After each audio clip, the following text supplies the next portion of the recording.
This is Calnez, your host. Welcome to Politics on the Navajo Nation podcast series for the council delegates and also the Navajo Nation presidential. So just wanted to update you. This was supposed to be a broadcast for a council delegate from who's running, and I believe this is his first time. So he is running for the Bodaway Gap, Cameron, Coalmine, Bird Springs, Leupp, and Tolani Lake. His name is Charlie Smith Jr. He's originally from Cameron, and there is Loretta Tsinigine. I believe there's Casey Ellen Johnson, Cornelia, Carm Wagoner, and Thomas Walker Jr., and Jerilynn Yazzie. Those are his opponent. They're running against each other. It looks like a pretty loaded chapter. Casey Ellen Johnson is now the council delegates from that area, and Thomas Walker has been a previous council delegate. So it should be pretty contestant, and I'm curious because I was really looking forward to Mr. Smith to see what his agenda is. And for those who make appointments and confirm appointments to say that you're going to be on air, and you don't make it, like my guest is not here, Charlie Smith Jr. And I promoted this pretty heavily, but I guess that's kind of your own testament or your own character as to how that you're unable to make your schedules. I know everybody's busy, but there's some basic courtesy that's involved in here. So, Mr. Charlie Smith Jr., this was supposed to be your time for you to shine, for you to share information with us. Shamada Nita, Khaj Shajiya, Kwata isi Nezinde Auto East Santa Nita. Arot on Khajorata, Tahonich in Zita. What and hello, joy or the scheduling issues without time. Because she wants so case with Arnold school. Could all the candidates no sini. Johnny Hihini Kodo, and then he needs she. Aro Kodo that e Kate Nadlo. On the hay corner, they who know what they short. Why they sing, and how they sing. That don't know. $5,000 to $1,500 in the sosa. Joy peso da. Hin peso. Joy argent toy in his own day. He wanted nanny cleany.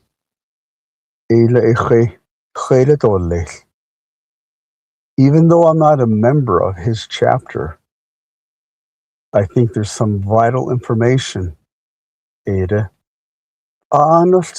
Anybody who's out there, I would urge you to let the candidates know that they need to call in and schedule a interview, a podcast with me, because I want to get the word out, because there's some central themes that are very, very crucial to the Navajo people.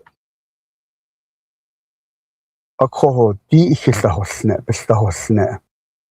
Are hosten hosne. Dabedo no. Ako ano so. 110 chapters. Ida ni huta. Navajo Nation, all has it done. He matches the size of the state of West Virginia. And every area and every region has their own issues. Ako di kodo be sizingi be yashti. Aid o do obohodnita kahastlai ada. Dilache nahat awad yegi chairman though president na lately. Navajo Nation government. Kodo yego hot o di the graphic design or advertising. There's a lot of publication that I created. Ako ebini nacha adon on. Ba hosen zeno. Kodo yat eko. Kna leba achili. Ko it's the be his ani. Choid at ba hosen zeno. Navajo Nation government on lay a large that's in lay chapter nahod all. A hot o aine ba hun ni zido ba hun sinagona shaw. Den hold jish. A ko a ba hun ni zingi ben nachigo a kodo a di kada chuchi higi. Ta o liego nsago. Anahoti has lee. We're at that juncture. We're at that point. As a Navajo people, as a Navajo nation, we cannot just settle for what is being offered to us. No disrespect, but for me personally, I am like when I saw the list for the 16 candidates. You know, wasn't panicked. It made me think. Well, it looks like Mr. Charlie Smith Jr. has just joined us. So just to finish this thought, I looked at that and thought, well, how is it that the Navajo people, are we just settling for anything that's being brought before us? A lot of you people out there, you are educated. You expect our leaders to raise the bar.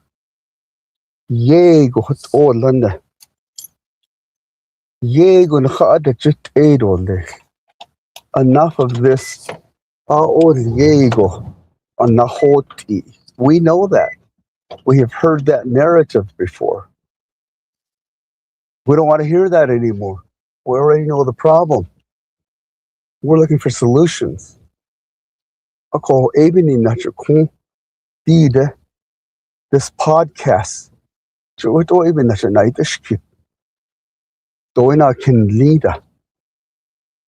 What does that mean, raising the bar? Raising the bar means you've got to be able to think not only within the boundaries of the Navajo Nation, but within the context of a global. Because if we say that we're a sovereign nation, why are we just settling for the basics, what's been tried before? I always use this example. I've yet to see somebody that has a concept that says, you have $1. We work within those dollars, so to speak. That's the Navajo Nation economy. The Navajo Nation general funds. Last night I was listening to Council Delegate and they were saying It's about I think just a little over $1 billion is our annual budget. In the context of the Navajo Nation, that's nothing. That's chump change. And we're sitting here having our elected leaders take pride in the fact that they have chopped that dollar up as in the smallest of increments. I want to see somebody from the president's office to the council delegates raise that bar. That's what I mean by that. Who's going to be innovative? Who's going to look at the Navajo Nation? Who's going to look at the Navajo people and really invest in the Navajo people? I just listened to a presidential candidate who happens to be in Phoenix. Just the same narrative, the same thing, but a different angle. Yeah, they might have the experience in certain governmental position as they are, but that's not enough.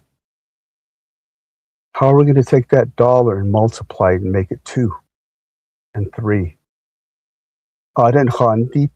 No. Yeah, a lot of us want to, but I don't think it's possible. So even the podcasts, they'll share it. Okay, so what I'm going to do now is I am going to bring Mr. Charlie Smith Jr. on to see if he comes on. I don't see him. I see his tagline. Hello, can you hear me?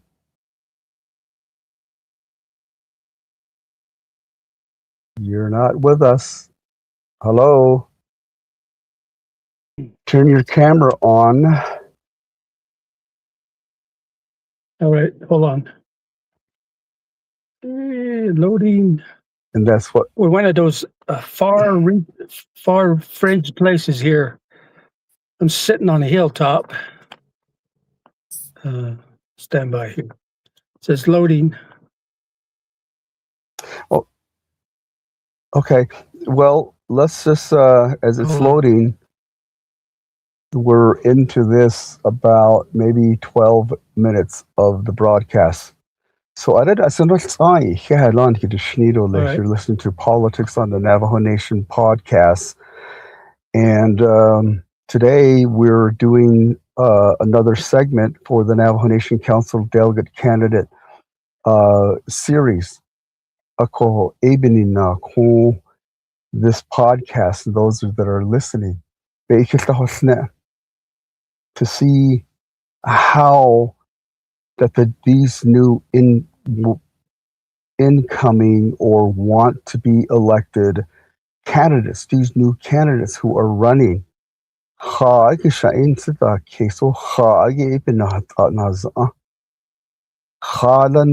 up in the chapter the whole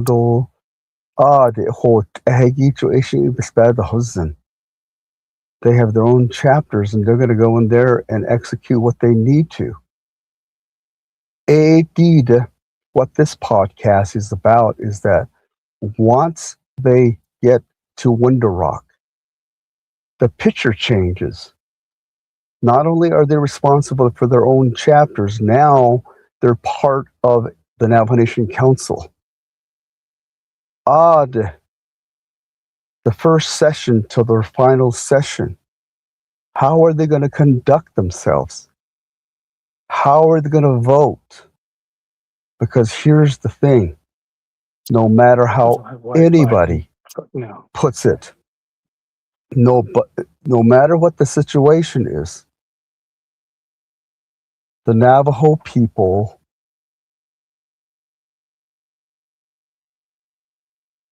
All right. The Navajo people. All right. Can you hear me? I can hear you. Can you hear me? Can you hear me? Hello? Can you hear me? All right. Maybe your connection is just not hooking up.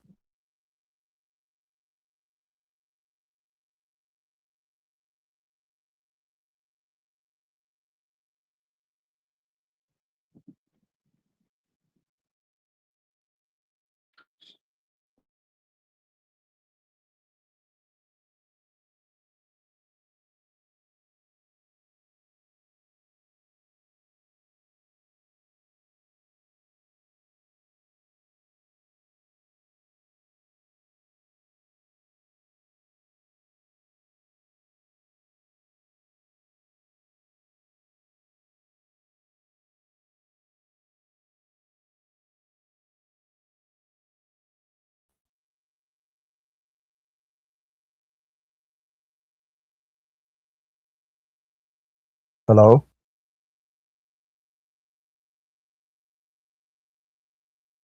Yeah, it just keeps dropping you and keeps Yeah. reloading, and you only say a few words and then it drops again, then it has to upload, so there's a delay. Can you hear me? Yeah. Well, I'm mountain right now, and this is not the best in the world here. Yeah, you're As I have. yeah, you're very garbled. All right. I can't hear you clear. Okay. I don't know what to do here. I can continue driving. We'll be hitting peaks and valleys here. Ashi, But just get yourself I don't know how to. situated. It, Right there is pretty we're good. kind of like this spot. What's that? I would recommend that you just Nice. position yourself somewhere. Okay. We are live right now. We've got people Let's see. watching. Okay. Okay. How's it now? Yeah, I can hear you now. Oh, just lost you again.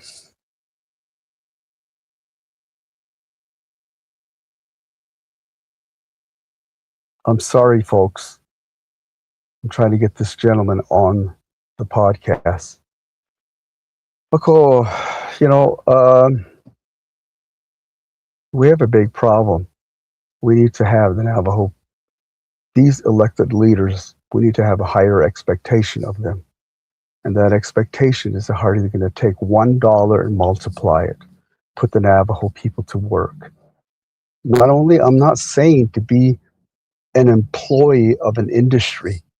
I'm not saying an employee of the Navajo Nation government, federal government, state government. We have the ability to be self-sufficient and self-reliant.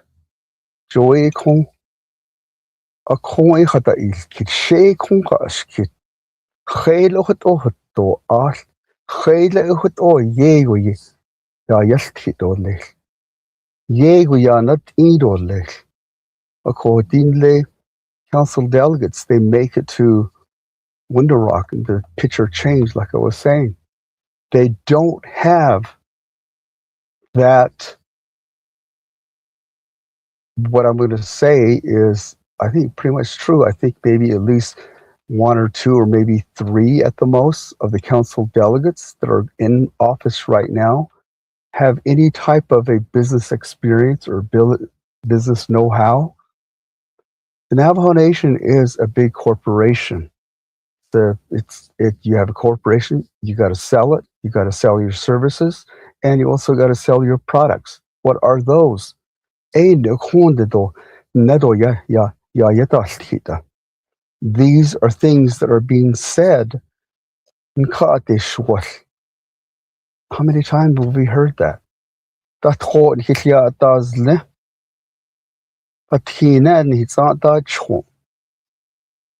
We've heard that.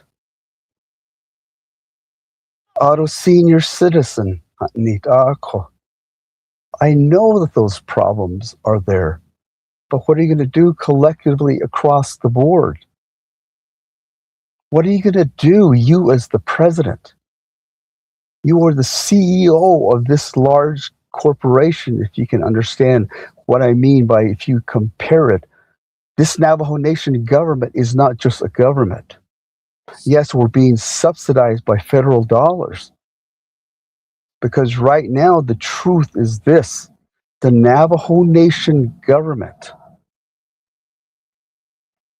our budget is nearly so small. The monies that were coming in from taxation, from revenues, from royalties, ako kushta holjish. Ko tichish and hinan hiki. Which one of those people are going to go in there and know how to take this $1, reinvest it, and make the dollar big? How are they going to utilize the Navajo people to be able to build an economy that's self-sustaining? We, the Navajo people, we were self-sufficient and self-reliant long before any government, long before any colleges came along. Then later hachine the hostan with the sheesh.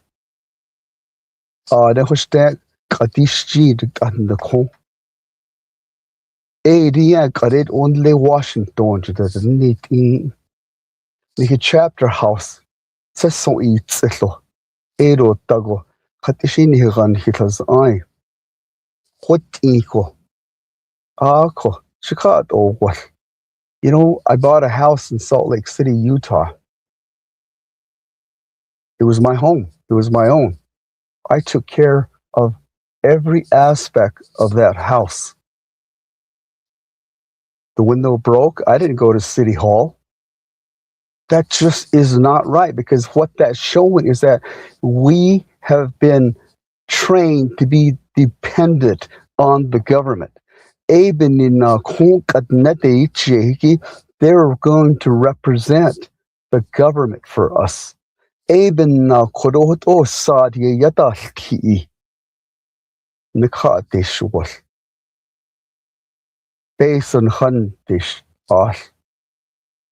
New jobs will have, I've read some of these people's websites. We're going to create a better economy. We're going to create, I've done this, I've done that. It's just like they're just repeating the same narrative. I ran for the president of the Navajo Nation in 2014. I thought bandit in there. Behda is sitting. Eight afinde. The Nahadi is 80 sheet. And the hot and the hot. Ako. Hot on Hilia eat loster. Ako. Electricity hahatat then. You know, if you look at some of the other metropolitan areas throughout the United States, somebody buys a home, buys a lot. You want to build on there, you buy the lot, you pay, and you start, and you want to build, you get a loan, or if you have the money, you finance it yourself. But the infrastructure, the basics of getting electricity running from the grid into your house, the water lines, they are already there. So every customer has the ability to go in there and have access to a private business. And they can hook up their electricity, they can hook up their water, or they can even do it themselves. Right now, NTUA has the monopoly because they control the electricity, because they control the water,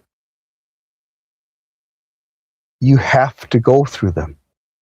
And they are so backlogged. Why can't other entities, like for instance, NECA, why can't NECA have the ability to hook up the electricity, not just only into UA? And these are the issues. So you're listening to Politics on the Navajo Nation. We got Mr. Charlie Smith online. Ako arod onzaj ni chahat zirod aro ajit auto isanta. So for all the people that are out there, please notify your council of delegate. Please notify your presidents that they need to come to the table to be on this podcast and to be able to talk and bring these issues. Because I think that I'm not going to go in there and ask you questions about Hage and Hikanato. Hage Hunana Edole. Ko Anaho Tsídii Ajdi Hadi. That's not what I'm looking for. I'm looking for somebody that's going to be innovative. I'm looking for somebody that's going to go in there and give us that magic formula. We understand what this Navajo Nation government. We don't. A lot of us don't. A lot of the people don't even live on the Navajo Nation, but the problem still persists. How do we know? Because our relatives tell us so. We know. We look at social media. A call even nuts. It did a cut or what? So did I 80 hunting? Quadon cut is short. Well, you can't lead a sheet door.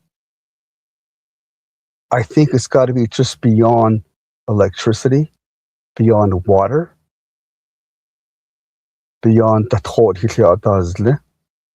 beyond the roads, and to be able to. A lot of people said, what does that really mean to them? You know, I'm so tired of having the same thing run over and over again. Please give us solutions how we're going to better the Navajo Nation. I know that there's a formula. When I ran for the president, I shared it. I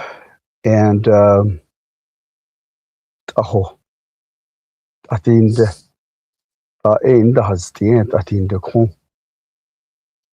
so Mr. Charlie Smith is supposed to be here with us, and he keeps getting online, but I don't see his video feed. So I apologize for that. But here's one thing that was really interesting. One candidate, I saw their campaign, presidential candidate, and they were telling people publicly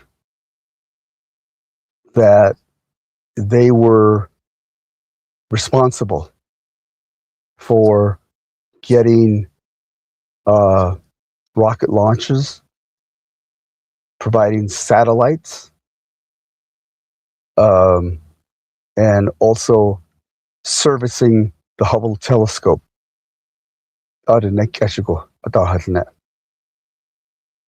And what's interesting to me is that I found that this individual was a contractor. He was in the contracting office. And the way he made it sound was like he was in the control room.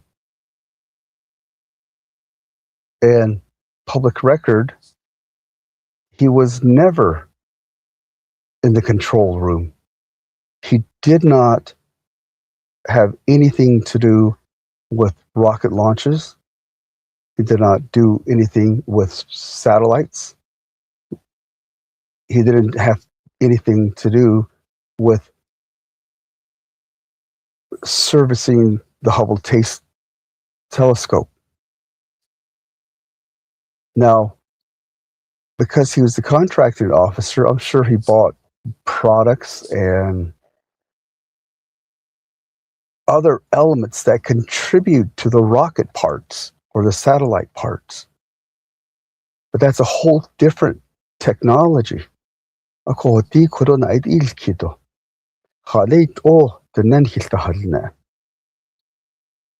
Ara tse nigo ora tse sabite on. Aro hot ora tse nan hitlahalle. Nhili do hui liada. There's the internet. There's AI. You can Google information about people's track record. Ako AI legends. Oh, that's one of the things that caught my ear today. And that particular candidate, I've reached out to him many times, and they are not coming. They're not responding. They're delaying, and it's really kind of sad. And the one person that I'm looking forward to interviewing, if he ever comes on, is Justin Jones. I'm looking forward to interviewing Crystalline Curley, the Speaker of the Navajo Nation Council. I'm looking forward to interviewing Myron Leiser. I'm interested in interviewing Frank Daves Jr. I am looking forward to interviewing Tom Chi, Otto Emily, and the rest of the candidates. But there's going to be one central theme. I don't want to hear that whole a tina and he's not Dutch. I don't want to hear that. I want to hear Halit oh, and then he caught oh what the ne. I want to hear how you can really make the economic development grow, how to empower the Navajo people. That's what I'm looking for. So keep that in mind. And Mr.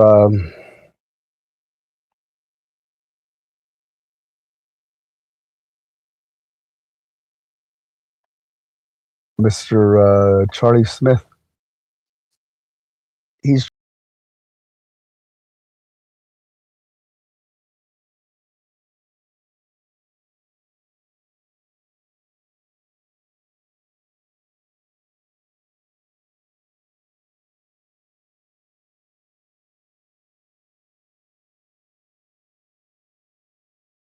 otherwise. Listen to this. Look at what's happening. And I kept clicking. There was nothing. So I think I hope that we can. Let me see if we can have discussion. So if any of you listeners out there want to ask questions and make comments, text me your number and I will get you on the show. And we can have a text me and then I'll send you the link and you can go on. It's open. Anybody can call it or text me. It's 801-688-9297. I want to hear from you.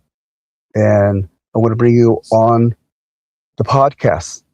If you have any issues, you have some concerns, I want to hear it. So I like to just open up the mic and talk about this because some of the questions that I had for Mr. Charlie Smith, as well as all the other candidates, that's something for me to save until we can confirm. I had some of the incumbents that I'm reaching out. Some of the incumbents said, yeah, I'm really interested. And then once they saw samples of my interviews, they started backing out. So all of you incumbents who are looking for a re-election with the Navajo Nation Council, I encourage you to come online because I've got a lot of questions. And those questions are going to be about just business know-how, business contracting, because it shows the contracts are absolutely one example is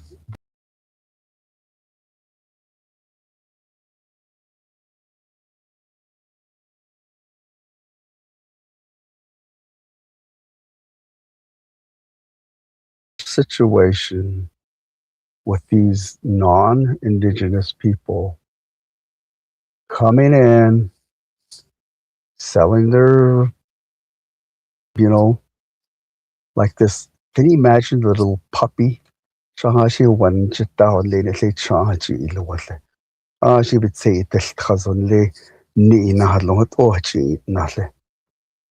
that's how I see these subcontractors who see the dollars.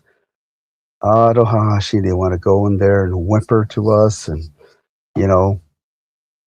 that's how the Navajo people were gotten. And enough of that. So in the meantime, while I'm sitting here chatting, I'm trying to get Mr. Charlie Smith on, because he's trying to log on, but there's no picture, no internet connection. So text me at 801-688-9297, 801-688-9297. I'll send you a link and you can come online. There he is again, Charlie Smith. And I don't know what's going on. 801-688-9297. Text me and I'll send you a link. Come online and let's talk about some of the issues. So, but anyway, some of the truth and some of the knowledge, Korean, yan sita Casey. Aro Hatila Benina, Navajo Nation Council, the President's Office. Hatila Benina, every term, the net hinatija, the net of Alkichon Dalnish. They're supposed to be a public servant. They're no longer, we are the one that votes them in. You know what? The nomination government, any government, is made out, a government doesn't exist. The government does not exist without people. In this case, the nomination government is our government. You, the listeners, you are the one who hire, so to speak, through your votes, the president and the Navajo Nation Council. Ako kodo, hadisha niyad na betilzit. Hadisha niyad na hud nandanilcha. They're supposed to be our employee. And instead, for the next 4 years, hahashi, hode, nihita nihitse da dil tazbiyan dilwo. Shate chan hut enahalo. They're not our bosses. They will never be our bosses. We're supposed to be the people they're supposed to be serving. Public service, yeah. Akoho, we have Mr. Charlie Smith Jr. Can you hear me, sir? Yes, I can, sir. Okay. Ako Lana, you're listening to Politics on the Navajo Nation. For those that are still with us, thank you very much. Ako DA and by the way, I hate that phrase. It's like, that's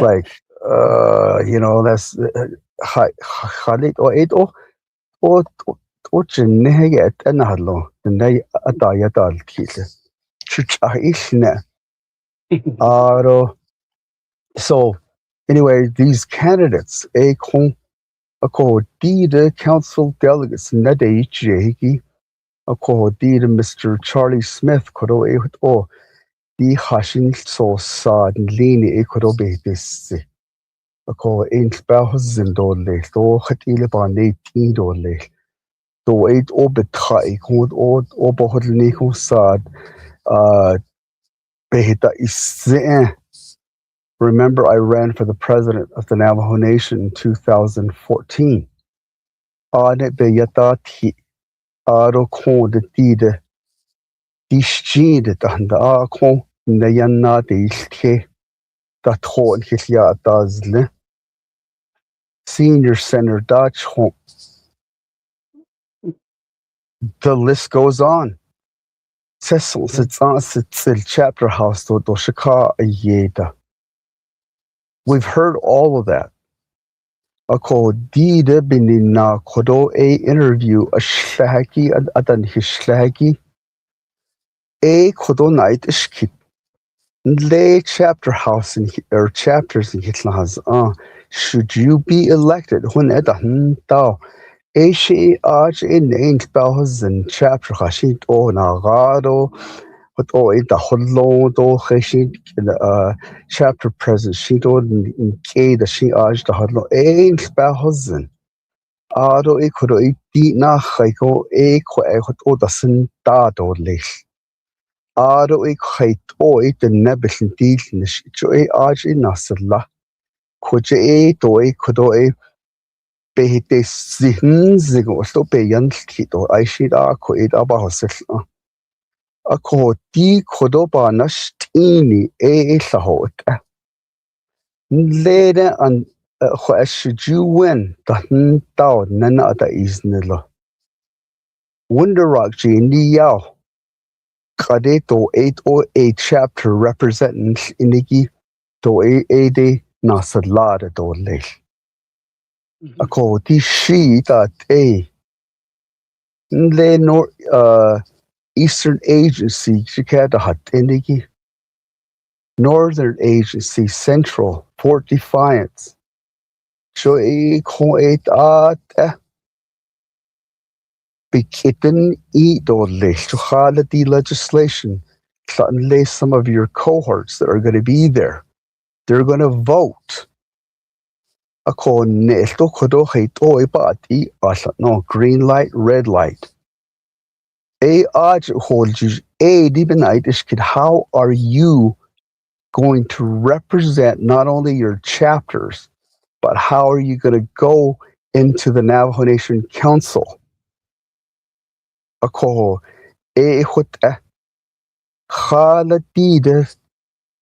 Navajo Nation government is like a corporation.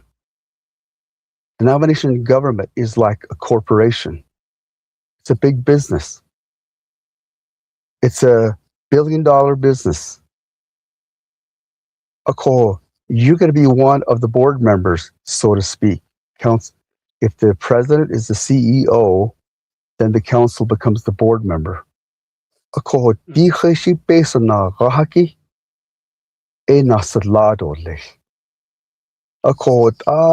these 400 and something thousand Navajos that are living on the reservation or off the reservation,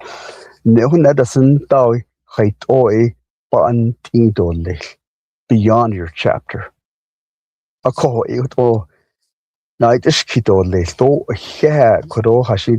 Somehow you made it to an internet connection.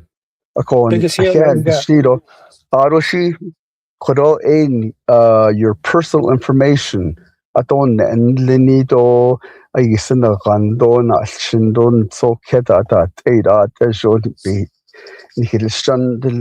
Ladies and gentlemen, thank you for listening to Politics on the Navajo Nation podcast. I introduce Mr. Charlie Smith Jr. Thank you. Charlie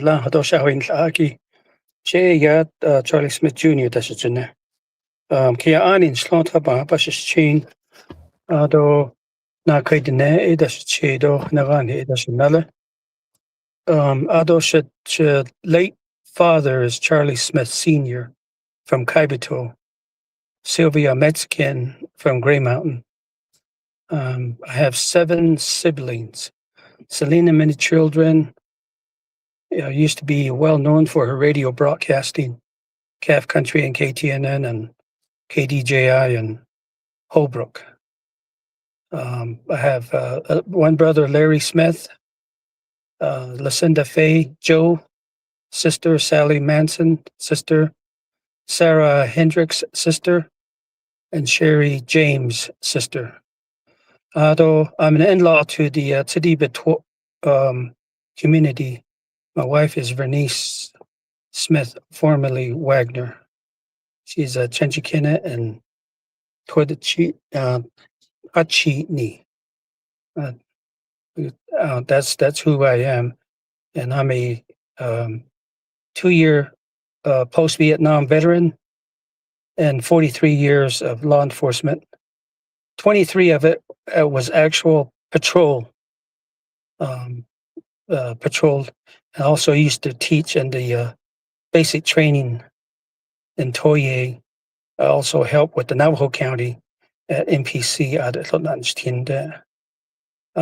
2 years with the 3 years with the Navajo County Sheriff's Office. From there, I went over to the state prison in Winslow.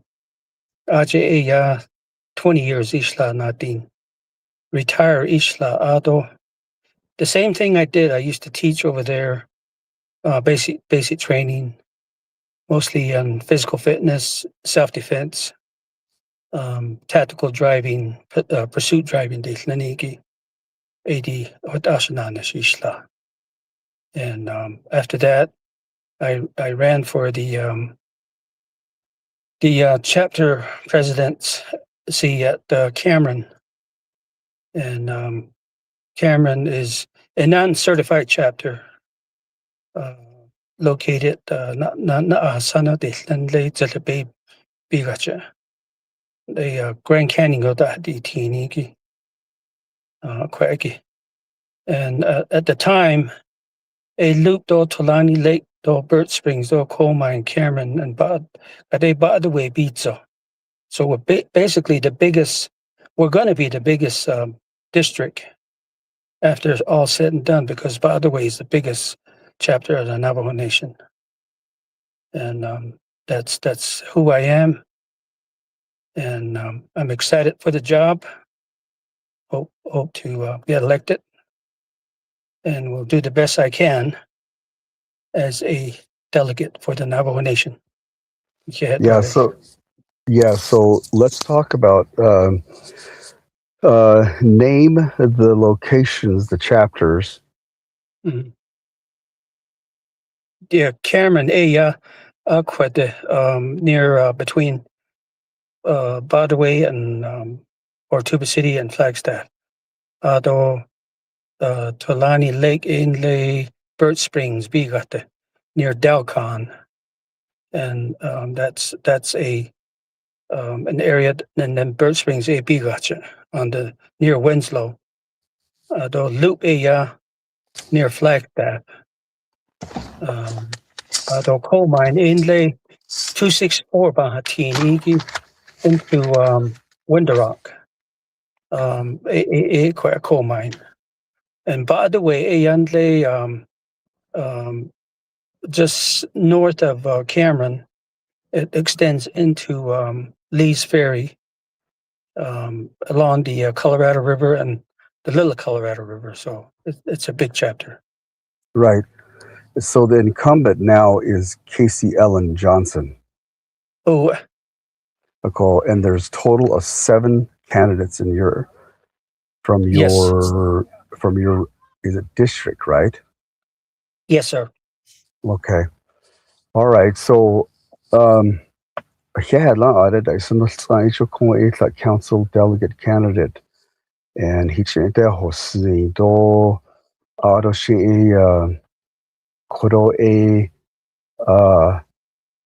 your platform. You told us about who you are, where you're from, your experience. But what I'm going to ask you now is for you to give us your platform. Okay.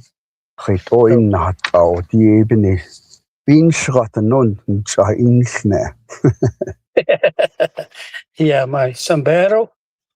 All right. Yeah, so I actually wrote them down, and these are some of them are common issues that we talk about, just like you said earlier. And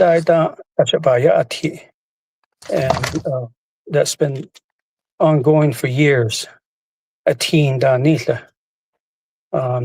are some of the first area road conditions, and we always say that that's usually in BIA county or federal.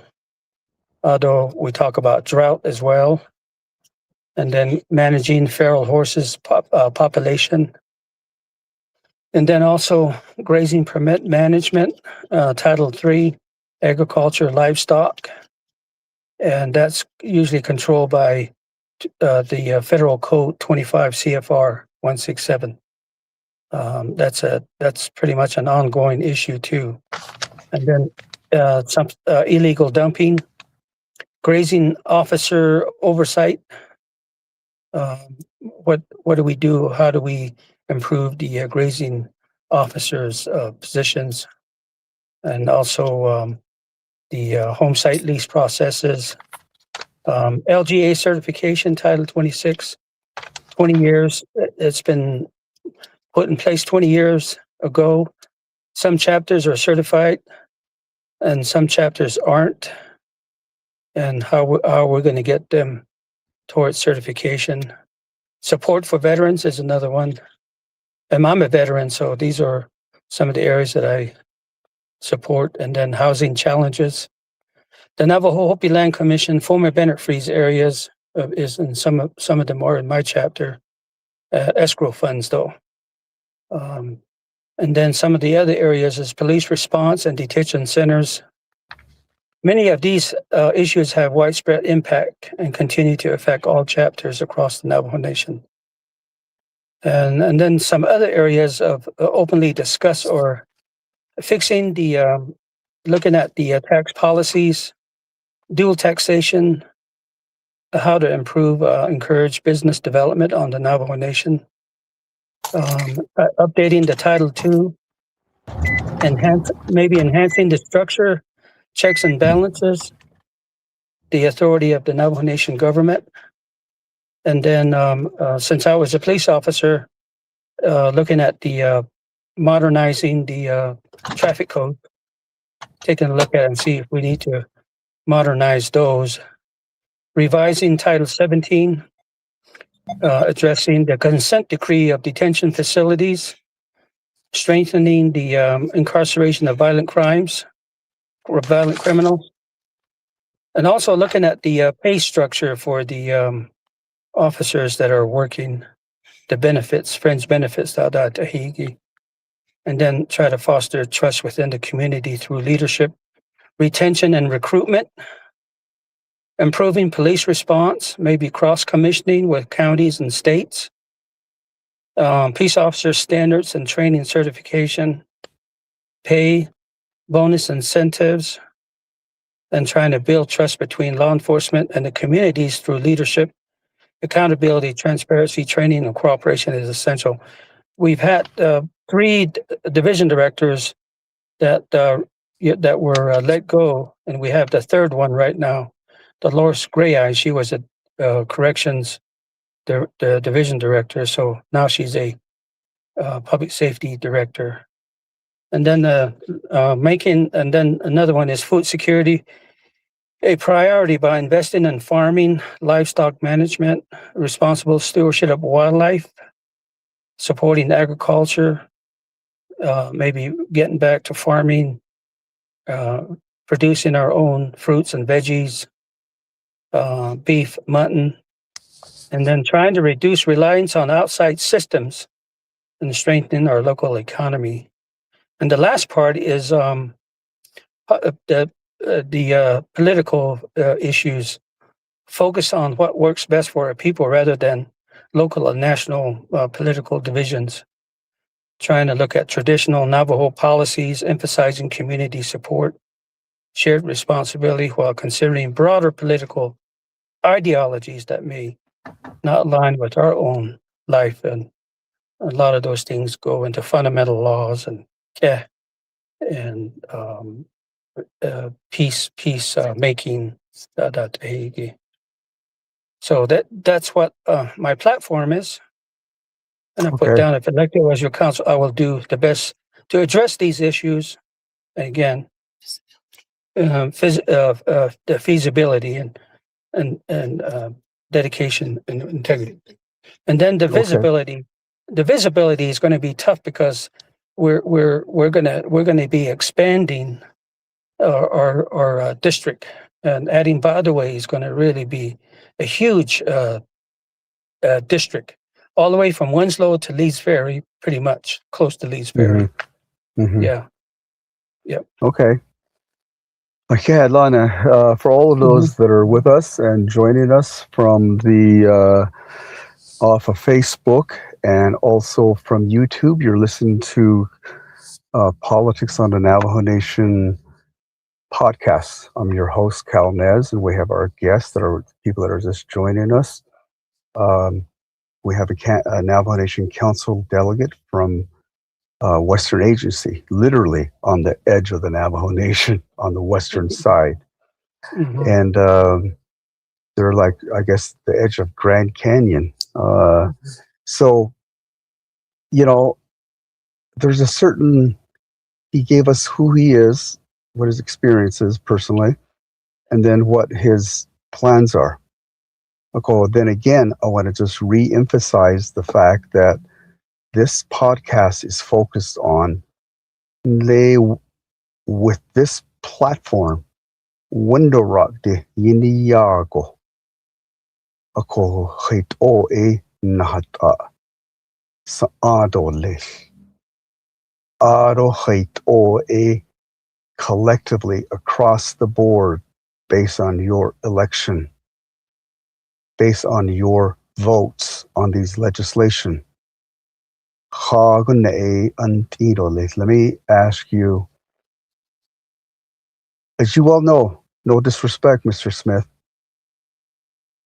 people can say, this is what I'm going to work on.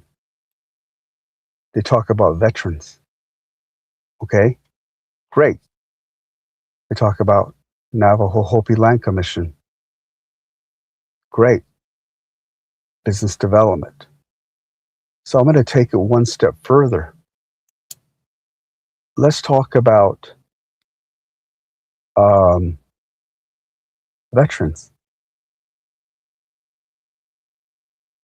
Give me a 4-step plan, because you're a veteran. This should be right up your wheelhouse. So what's your 4-step plan to help them? Is there's some of the veterans have a different era. You got your different like Vietnam, Desert Storm, and the Enduring Freedom, and all those different areas, and trying to mesh them together to work together. Sometimes the Vietnam vets are kind of ostracized because they're getting older, and they're told that their housing they shouldn't be given priority for housing. It should go to the younger folks. Though having the a good plan of operation. When I came to Cameron, the Cameron Veterans Organization was pretty much taken away from the chapter house. So I brought them back, and then I told them to put a operational plan together. Plan of operation, get chapter recognized, and then try to recruit people and care packages. And then one of the things that I kind of wanted to take a look at was back when Peter McDonald. I always say this: back Peter McDonald was the chairman, he had the service medal that he used to give to the veterans, plus the Navajo Nation flag. And from what I hear about the veterans on the Western Agency is that they're told that there's no money to get these service medals back.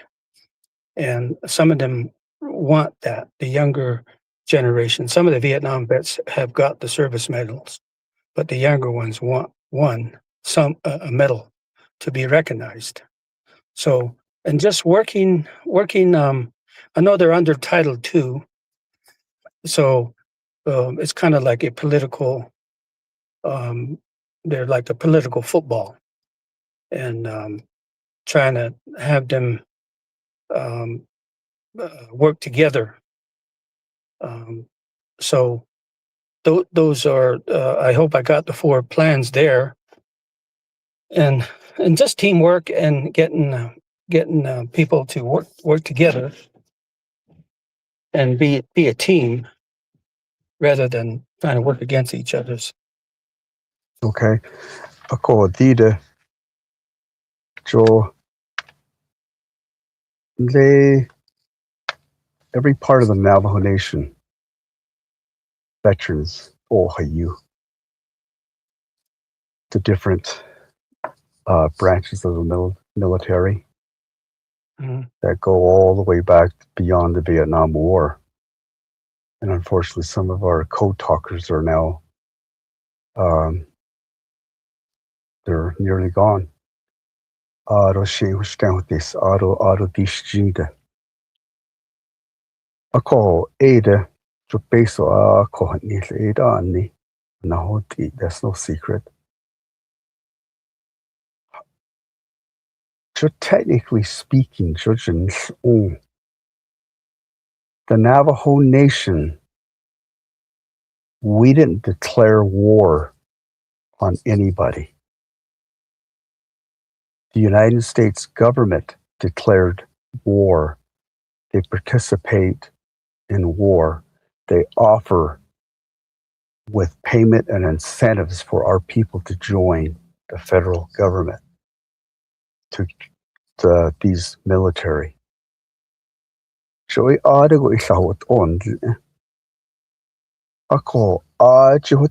put in their service. You said you were in there. You put in your service. Then nahakao kudiki yapi yun and nahakao. Dibakat or what ninigate neda what that's true.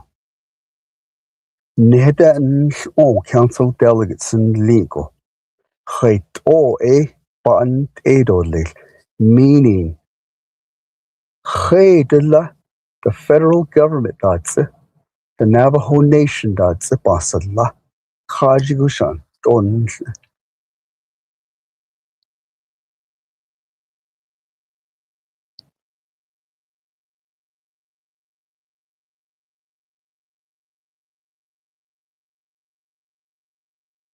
Can you hear me?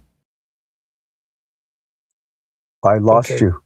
Yeah, I got it. Here, me looking at it, I took the oath of office to be a member of the armed forces, and that's to protect the Constitution, domestic and foreign. And our nation, our tribal nations are all within that jurisdiction of the federal government. And we have sovereignty, and we're here to protect our Constitution too. We do have Bill of Rights within the federal, and we do have Bill of Rights within the Navajo Nation. So it's just a call to duty, and it's a service that I think comes from just being a having that appreciation to live in the country that even though they mistreated us, but we're still want to be a part of it, and I'd rather have it, the way it is with America, although the politics of it can be discouraging, but I'm still a patriot in some ways, allegiance to the Constitution and also to the laws and rule of laws within the Navajo Nation as well. Yeah, I appreciate. I don't think I'm questioning anybody's allegiance to the United States government. What I'm saying is that yes, some of them are coming home. Some of them are coming home with PTSD and or whatever. Yes. They serve their country, but once they're brought home, they're coming back within the Navajo Nation government. Ado veterans needs. Who do you think it belongs to, the federal government or the Navajo Nation? I think it's a dual responsibility, the federal government and the Navajo Nation. And the Navajo Nation as a nation should be appreciative enough to help these veterans and to show a lot of pride in them, gratitude to them, and to we have to do everything we can to I know PTSD is real because my son went to Desert Storm and with the 4th Infantry Division, and he came back with PTSD. Although citizen before they leave, and we should encourage them to have some sort of a ceremonial when they come back, and to encourage our leaders up there in Window, our president and the council, in a collaborative effort to address their needs, their PTSD, and put them, direct them to services. We have a lot of counseling, traditional medicine that ehigi, or even Christian faith-based that ehigi advocate they and then the housing. We always talk about housing, but we gotta do whatever we can, and the home site lease that ehigi. Maybe we can. Home site lease is a federal issue. I don't know if we can actually waive those things for our veterans to show that we really care for them, and that we can work around them and find ways to get them homes. And what the. Okay. Ako dita is kind of at the neck at your goat at the here I'd say it's a lagi. So a lady kid out or does bar now hatan long. Ako are kodo itahiti kao it or it's what is in the battle on laden aro are hot or which much na kao aro quagida which much that ego hot or battle on the call near one council delegates in legal veteran banastino. Ako dide Western medicine gidads that a ajigo ba in leader. Ero tagodads nebe or il ajigodads about in leader. Khalid or I Asha Njona, because a lot of it is the spiritual side there, psychological side to it, and the faith side to it, and everything has to be in equilibrium, and we shouldn't be. We're a country of equal faith, and we should help them whichever side that they believe in, and we shouldn't force them to into those areas too. okay. So, yes. So now let's talk about the Window Rock situation right now. Mm-hmm. It's the president of the IAEA that was standing I think Peterson Zaw, Leonard Haskell was the first interim president. Yes. Auto stand to this day. Mm-hmm. So to every term, the Navajo Nation government, executive branch or legislative branch, they're always at odds. The council,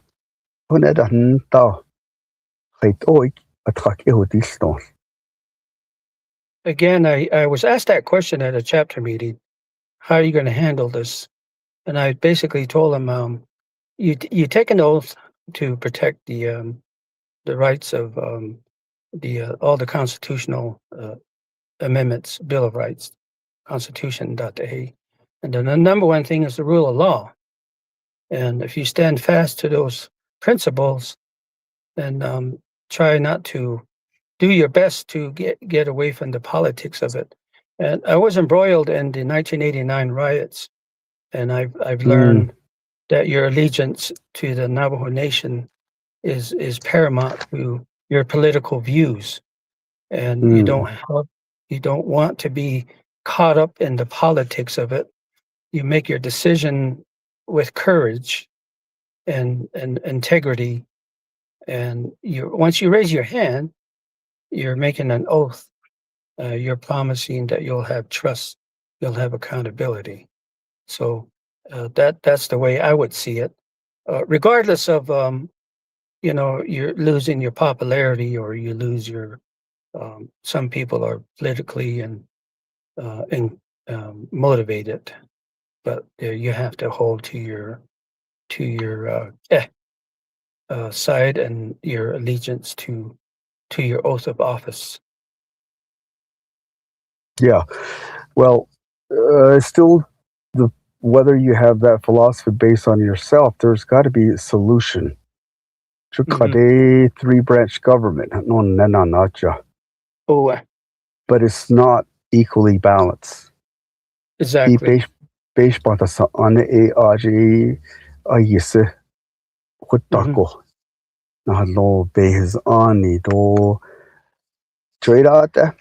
They establish the Checks rule and of balances. law. Oh, but well, they're doing it. But like, for instance, give you an example. This year, instead of just trying to reach out, this is one of the problems. The current president never showed to the council. Yes. And then now the council is now flexed its muscle by going in there and saying, we demand that the president comes to the council. That is not democracy. That is a demand. Exactly. Are you familiar with Title II?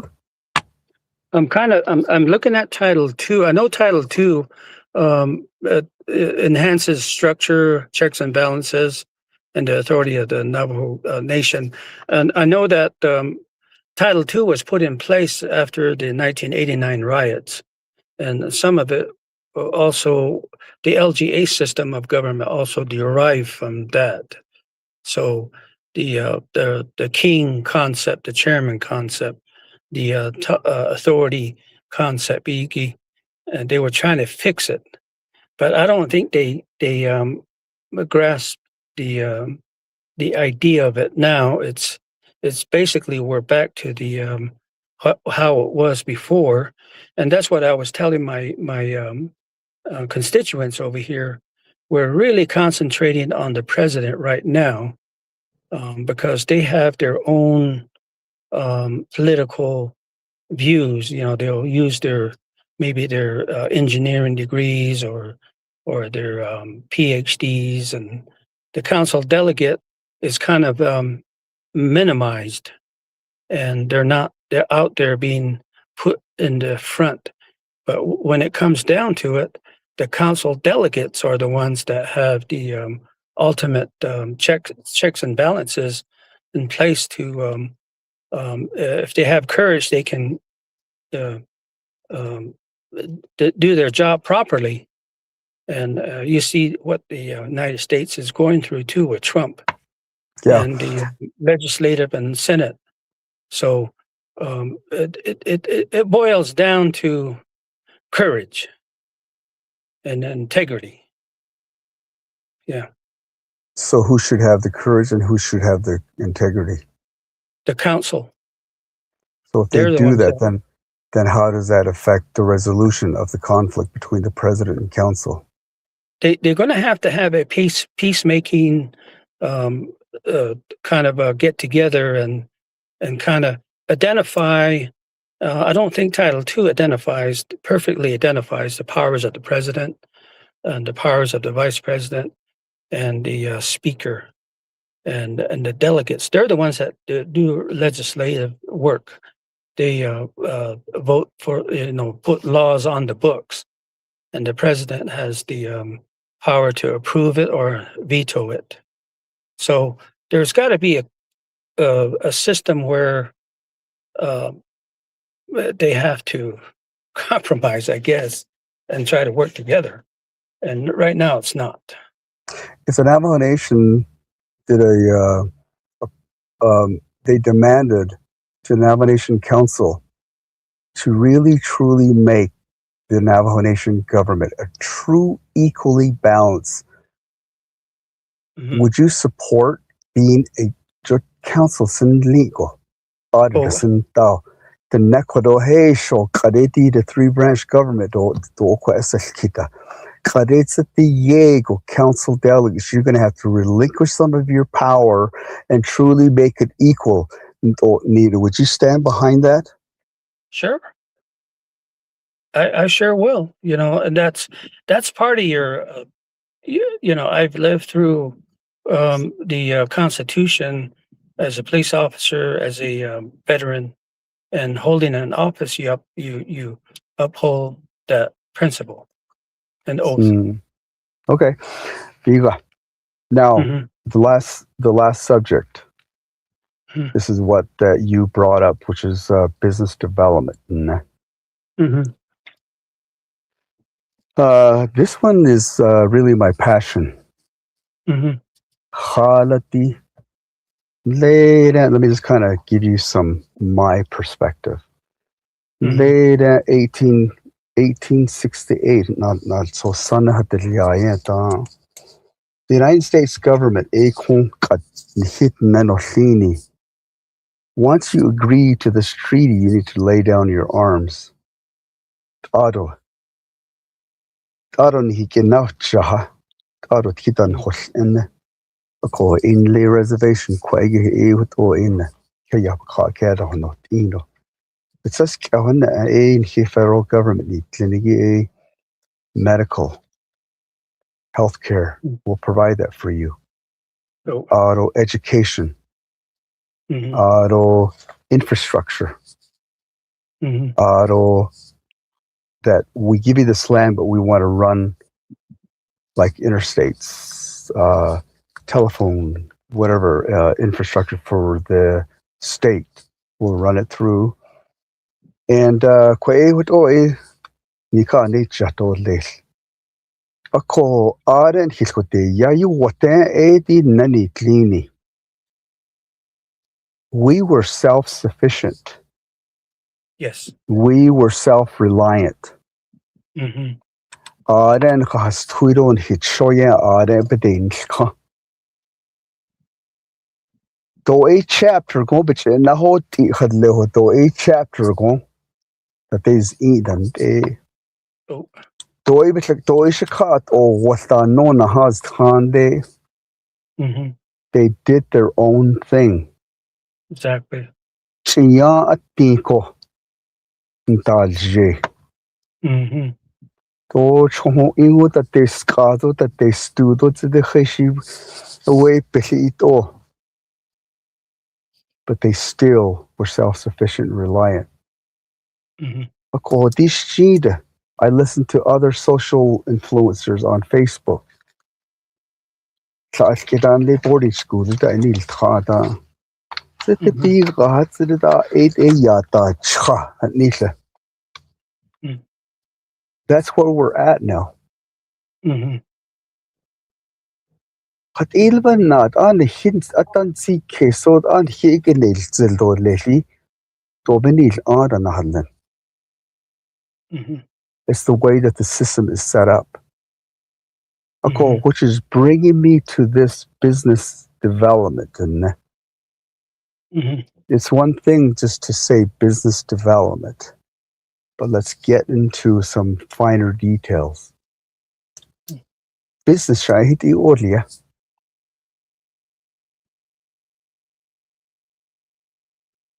Business. It could be setting up a roadside stand. It could be selling your jewelry, livestock, trading, and making your own, trying to make your life self-sufficient. That's business. Um, uh, my mom used to try to tell me that and I did one rug, but I still sold it. It made me feel good. So I think business is a lot of it is more of trying to enhance your self, um, um, your personal um, worth, and and doing the best you can to um, go to maybe looking at something and trying to figure out how to make it better, and um, knowing the the procedures or getting some schooling and establishing um, capitalism um, and that's my understanding of business right now. Right. Do you Mhm. have any business experience or college degrees or anything like that? I don't. The only thing I have is cattle. I mean, I raise cattle and I feed them. I buy hay, haul water, and then I try to sell them to the markets. And that's the only business I have right Yeah. now. So, well, that's a businessman. Yes. Shanalia, shanalia saya. Oh. But oh, bini na Mhm. siya itado, bini na siya ina. Well, yay. Oh. Taniya. She was a Oh. businessman. She was a business person. Mhm. Ako, ADN, ako, that same ideology. Mhm. Did you know that right now in the Navajo Nation, we only have 1,963 100% Navajo owned business Mhm. compared to over 91,000 of our residents driving off the reservation Mhm. to go to work in border towns and Mhm. also working for state government, Mhm. federal government like IHS, BIA, BIE. And then there are also, what, about 6 or 7,000 of Navajos. Akoti, that's, to me, that's wrong. Mhm. Why? The question's always been, the Navajo people, business development, no. 2014,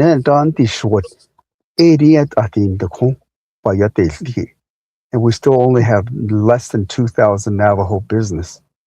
Mhm. In your own words, you said you're going to concentrate as part of your platform, business development. Mhm. How are you going to make that transition? The taxation, the dual taxation, I kind of looked at that a little bit, um, uh, and a lot of it hinges on home site lease that or not home site lease, but grazing permit issues. We're a trust land, and just the surface. Or surface area, the Oh, federal government underneath the ground is federal government. So, or grazing permit area, although they have business site leases too, or for if you have a home site lease, you can't run a business out of there. I don't know. Bootlegging is probably be a business. people make a lot of money off of bootlegging. Sometimes I think I should have went into the bootlegging business. Well, bootleg Yeah, is kind of a prime example that self entrepreneurship does work. exactly. Yes, exactly, and that works like a lot of money. And I kind of have to say one thing. My parents were poor, and they did some stuff on. One summer we just didn't have any money, so they went into the selling booze. If somebody's listening out there, I'm sorry, but we made a lot of No. money, and we went back to school with clothes, and that was the end of it. And their Christian values, they had to put that aside. You know, they could have been millionaires now. But Oh my gosh. Oh my gosh. yeah. So So let's make the parallel between Khalid or the ne Chidadornish. I think a lot of it. What do you do in central government?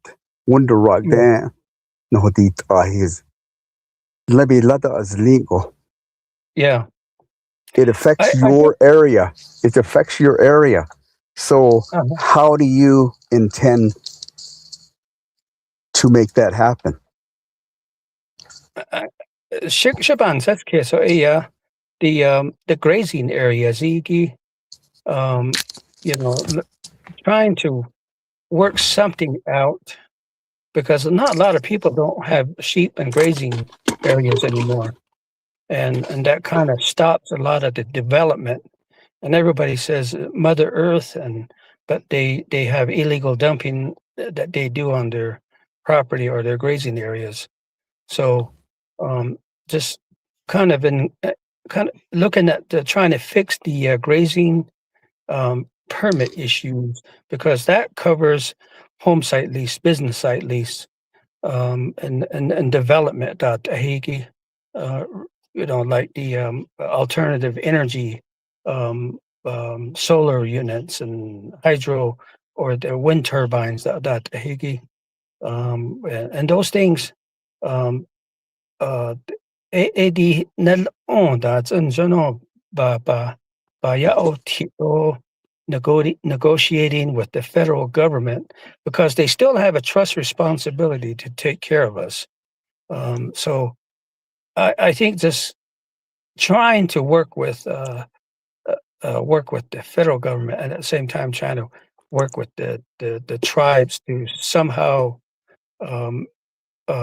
maybe I don't know how you can say it, like wave iki, or yeah, I don't know. It's going to be a complicated issue since we're under a treaty obligation. Right. But I guess my question is because really, the nation has what's called an inherent sovereignty.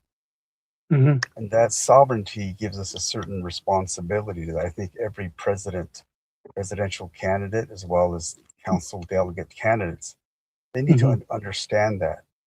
So it on again kayan kilkaho zone beyond Washington hinan nishton government that in he not lie the Navajo people hasalado le joy with all the haotzi. Ako di nan nishat ninigi karedo. We are like 90% Navajo. To like all employees that need employees.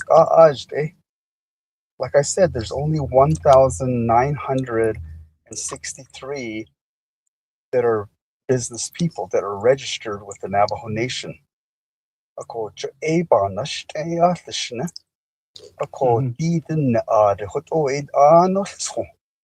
The rest of the 24, they're going to be in the Navajo Nation Council, including the president. You guys can sit here and tell us what they shnila, what they shlicha. No. But in my opinion, what I've said since 2014 is that they don't have any idea what it means to be self-employed or to be able to generate money.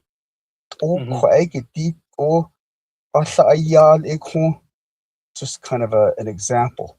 You have $1. Auto, they turn it into coins. Auto council, ainly window rug. They pass out these pennies to every department as much as they can. That's our job done. I'm saying to the presidential candidates and to the council delegates, case, that's not an expertise. Anybody can, that's basic accounting. What I'm looking for is to take that $1,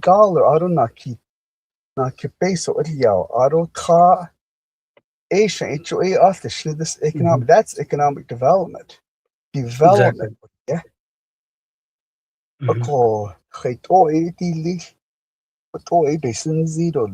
Or maybe not. Yeah, I know that we have to do something because the federal funding is going to diminish, and the politics up at Washington, the conservative government body is trying to provide less money and to take away a lot of the programs that we depend on that made us dependents rather than forging to improve our lives. So we've got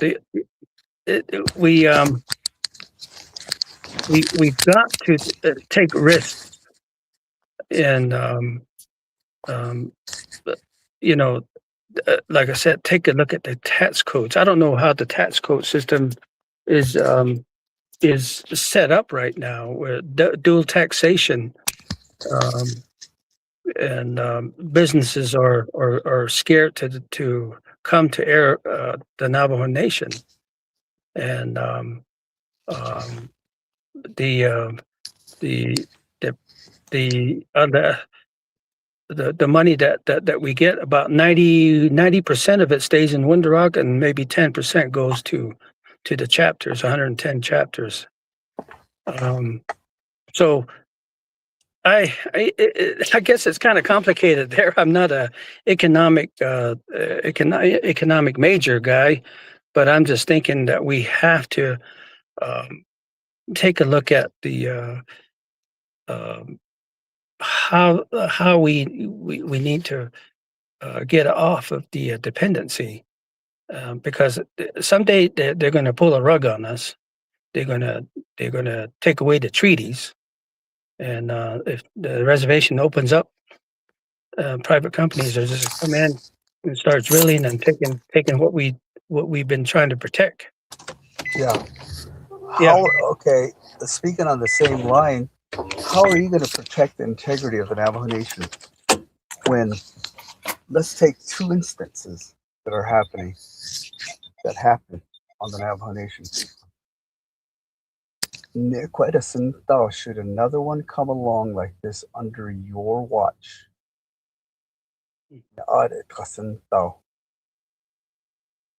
If another Zany Home person comes along, how are you going to stop that?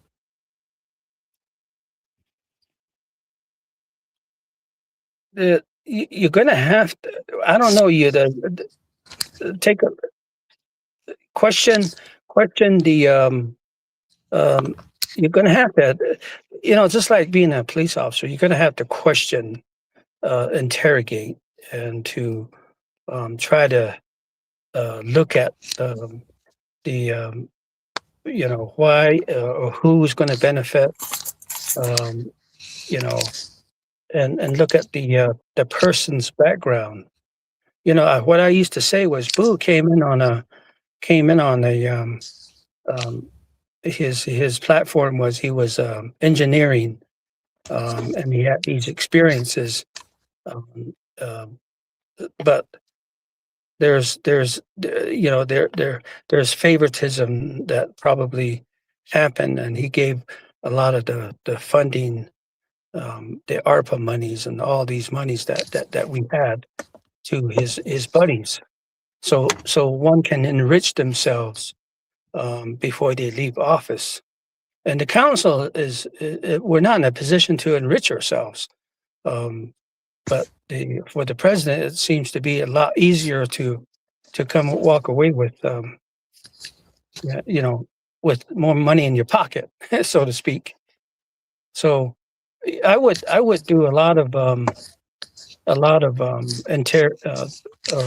questioning and try to come up with what's the underlying reason, and just try to get to the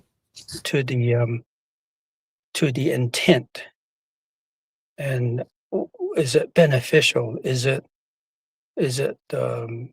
going to make the nation better, or is it going to get worse? So that would Yeah. be, something in those lines. Yes. Okay.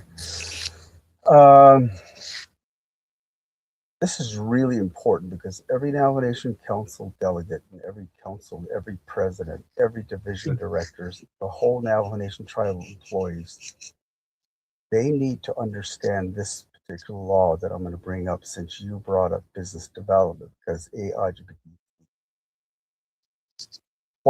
because when you're making contractual agreements, you want to buy a product. May it be the net and loan,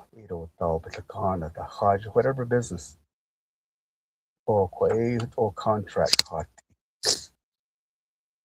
it goes through all the 164 process and all sorts of stuff. A contract. So in the process of doing that, eventually it either, just like for instance the Tsídii home, people are sitting here saying it's Bu Nigran, Asaha Ati,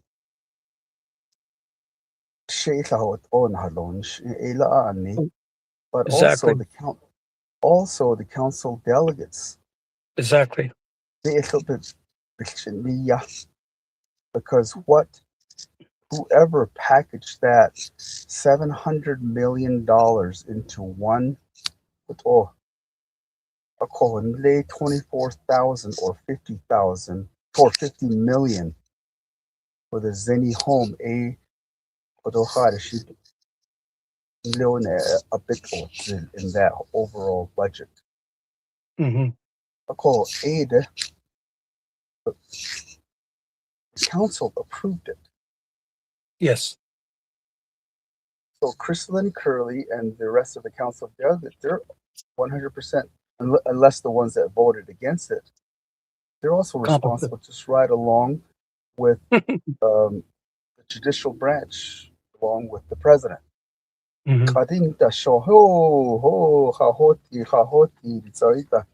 Council now, not just basically everybody's pointing fingers at one another. But what I'm saying is that all the entire three-branch government are at fault. Exactly. 24 million. How are you to aid in nutshell? There's a delicate balance between bringing economic to the Navajo Nation by believing in our own people. And the sad thing to me that happened was that the president and the council and the judicial branch basic in the out of 24 million or 50 million, whatever the total was, never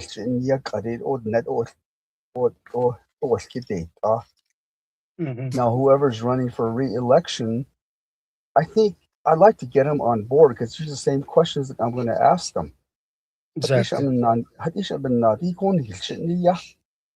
But you're sitting here blaming this. You're part of that council. So anyway, but the sad thing about the Tsídii is that here's the Balakan Hashi Adan Ma'inahalo Itloho Adan Kisha na Aro Hishin Toyina Aslo Aro Quenat Sauce the Liado Tinto Peso. But they used a Navajo women business owner as their storefront. The money was funneled through her to get to And Zinni. that's been going on for years. That's been Every going on for administration. years. Yes, front. I don't agree with it. I feel sorry for that Navajo woman. I feel sorry for the president. I feel sorry for the council.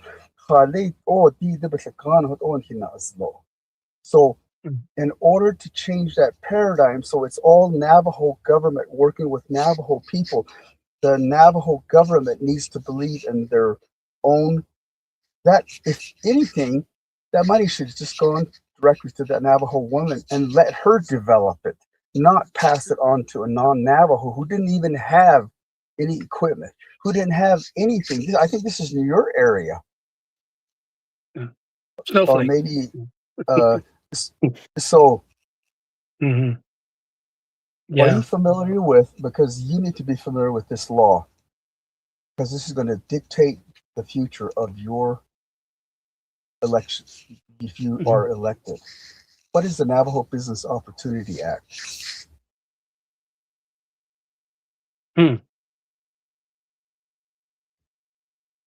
I guess it could be fairness.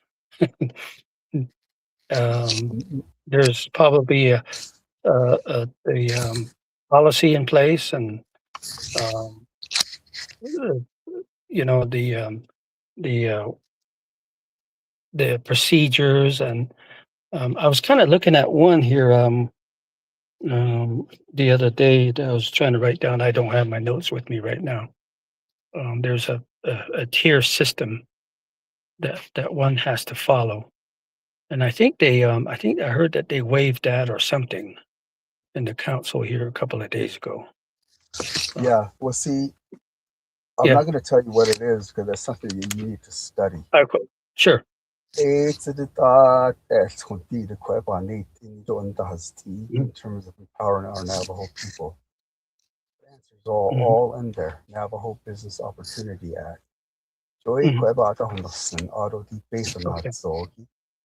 how to initiate legislations that are going to produce more money, more investments, more investment in our own people, more investments in our own money. General funds, you know, they're just taking it out. Sim taking it out, and trust funds. You know, I was listening to a council delegate last night that was saying, "Oh yeah, we need to keep track of our money." Of course we do, but we also need to go and use that money to our advantage. The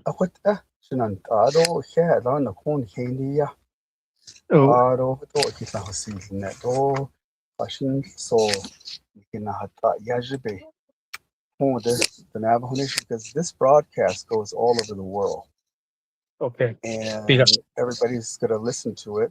You know what your areas are. Those are going to be something that you're going to have to deal with on that basis. But all I'm doing is trying to, once you arrive in Window Rock, what's going to be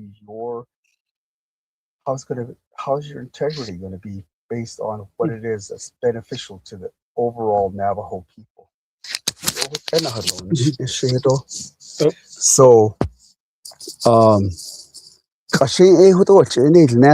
for all those who have joined us, thank you for being here with us. You're listening to Politics on the Navajo Nation podcast with Cal Nez. I'm your host. We have with us, for those who joined us late, is Mr. Charlie Smith Jr. from Bodaway, Gap, Cameron, Coalmine Canyon, Tsídii, To'ii, Bird Springs, Leupp, Tolani Lake. Share this information with other people. Contact all the other candidates, all candidates across the Navajo Nation.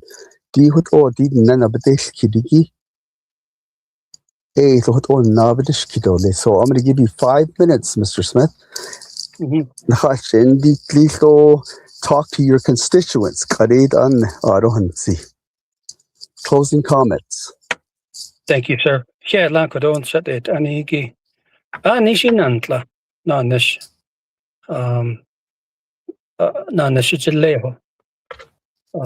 I've always said that if somebody says we can't do that, I always say there's got to be another way. There's got to be another a way to do it. Just from my basic training, like law enforcement and stuff like that. You don't just give up. You continue to go forward, even though it's easy that everybody's going to make mistakes. But as long as you don't violate the law, rules are kind of made to be kind of flexible. But as far as my integrity and accountability, I have a lot of faith in it. Although you got to have some sort of spiritual structure too, and you got to rely on that as well, and you got to have a lot of empathy, and also sometimes you got to